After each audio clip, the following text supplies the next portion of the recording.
You're gonna say, hey, what wheels do you have?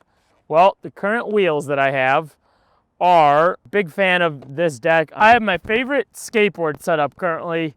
I'm gonna go through it because it seems like a lot of people here have a lot of interest in skateboard setups and what people are riding. Let's dive right into this. If you recall one of my last videos on this channel, I talked about being a big fan of skate shop decks. So, to your surprise, here I am riding the newest, as of spring, Fargo Skateboarding deck. This deck is an 8.5. I actually just recently re-gripped it. The last grip I got, I was not a fan of. I will not say what grip that is, but I now put Jessup grip on this deck. The feel of the deck is kind of like a medium concave. I don't like any deep concaves. I also don't like flat feels of a deck. So this is kind of that in between. I also really like the area right here, like the little scoop. It feels pretty good in my opinion. So big fan of this deck. I'm gonna keep buying Fargo skate shop decks. Now let's move on. Let's talk about hardware. Hardware is something that I never really care about. No matter what, I'm gonna get the cheapest hardware the skate shop has because it's really not that big of a deal in the grand scheme of things. It just kind of holds your trucks in. Back in the day, I know people used to say don't get like the colored hardware for some reason. I don't know if that's even still a thing now. I think you're probably fine to get it now. But this hardware is, I think it was like $2 or $3. And that's, you know, that'll do for me. I don't need special hardware. It doesn't change my skateboard experience. Now, next up, let's do the trucks.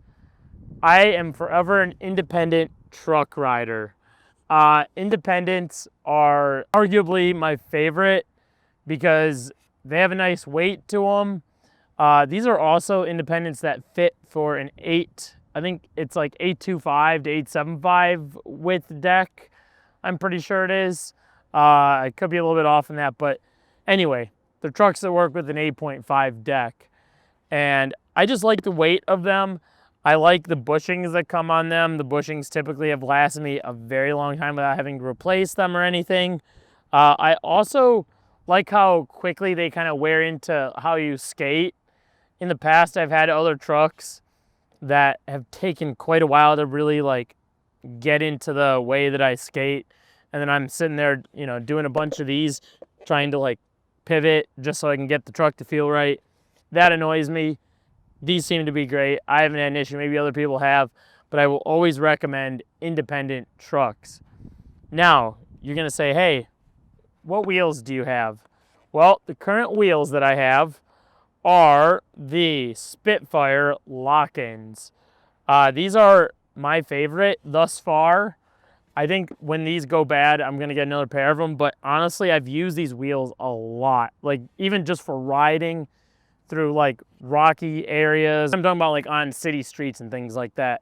I've obviously used these to skate parks, wherever. I have not had an issue with these, honestly. I think right now I'm just starting to see them cone out a little bit, but I keep spinning them each season like the other way around so that they don't cone too much. But these are wheels I've had, I think, almost going on to 4 years at this point.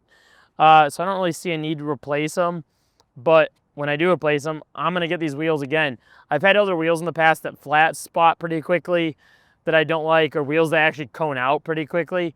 My theory with wheels is like the cheaper wheels you get, the more likely that's going to happen, or something with not the best formula. I like to look into like the wheel formula and look up reviews on it. And I've seen pretty good reviews on these Spitfire lock-ins. One of my friends who's like one of the biggest transition skaters that I know recommended these lock-ins to me, and he was right. So I've been sticking with Spitfire lock-ins. Now, what bearings do I have? I have Red's bearings, which is funny because the bearing cover themselves is like blue. But bearings is another thing that I think is controversial.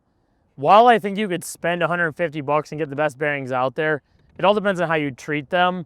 If you're going to be out in the rain, you're going to be somewhere that, you know, they have a chance of getting affected. Well, the same thing is going to happen that will happen with the $25, $30 bearings, right? You guys saw a video of mine on this channel. If you didn't already, I made a video where I rode, I think it was like $3 bearings or $5, something like that. That video showed me that those bearings are good at first, but they also have a tendency to just suddenly kind of stop. And that wasn't my favorite. And I've realized that pretty much if you get Reds bearings or kind of like anything Reds and above quality-wise, you're gonna be safe. I'm not gonna be that guy that's gonna tell you to go get $150 bearings because you're gonna have them for 7 or 8 years. Like, honestly, I'm the kind of person that, I know this sounds weird and might be a little privileged maybe, dare I say, but I like to kind of like replace my bearings about once or twice a year, just to kind of get like that fresh feel of like, getting speed again, and just having that smooth bearing feeling. I don't know, something's nice about that, so that's what I like to do. I honestly ruined these bearings a little bit yesterday, so I'm probably gonna get a new set. But they roll fine. See, look at this. I thought I ruined them, but they're still rolling pretty fine. So I don't need to get new ones. But these are, I think, the cheaper Reds bearings. So I might get like the regular Reds next time. I'm not gonna go all out on bearings. I think these are pretty chill. That is it. That's it for my skate setup. This is my current favorite setup. Let's do a little close shot of it. I hope that when you go and get your skate setup, that you're gonna go to Fargo Skateboarding and you're gonna go get your setup there, because they have really nice setups, even setups that are already set up for you so you don't do much thinking, and they made it really nice.